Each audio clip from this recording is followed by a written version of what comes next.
বছর আমি কারাগারে ছিলাম। আমি মাসের পর মাস আমি রিমান্ডে অমানসিক নির্যাতন ভোগ করেছি। অনেক রাতে আমাকে সারা রাত দুপা উপরে দিয়ে আমাকে ঝুলিয়ে পিটানো হতো। অনেক রাতে এক রাতে আমাকে 16 ইলেকট্রিক শক দেওয়া হয়েছিল শুধুমাত্র রাজনৈতিক প্রতিহিংসার কারণে।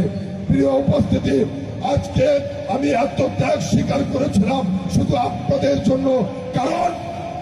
কারণ হচ্ছে আমি জানতাম রাজনীতি করি, এক সময় এই অঞ্চলের যে রাজনীতিটা আপনারা দীর্ঘদিন যে দলটাকে আপনারা সমর্থন দিয়েছেন তাদের যে রাজনীতি, এই রাজনীতি বাংলাদেশে এক সময় টিকবে না। রাজনীতি আধুনিকায়ন হয়েছে, রাজনীতি এখন মানুষ সচেতন, সামাজিক যোগাযোগ মাধ্যম অনেক কিছু পরিবর্তন হয়েছে। অতএব আগে যারা রাজনীতি করেছিল গতানুগতিক রাজনীতি, এই রাজনীতি থাকবে না আমরা জানতাম। আর যখন তাদের রাজনীতি থাকবে না তখন আমার এই অঞ্চলের মানুষ সমস্যায় পড়বে, বিপদে পড়বে। এই কথাটা মাথায় রেখেই ত্যাগ স্বীকার করেছিলাম, নির্যাতন সহ্য করেছিলাম। আজকে সেই সময়টা চলে এসেছে। আজকে আমি আপনাদের কাছে প্রত্যাশা করি এই কোটালীপাড়া টুঙ্গিপাড়ার মানুষ, এই টুঙ্গিপাড়া কোটালীপাড়া একটি সাম্প্রতিক এলাকা।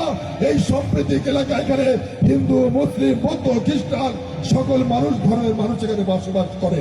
আমরা সকলে মিলেমিশে একটি সম্প্রীতির বন্ধনে আবদ্ধ রয়েছি।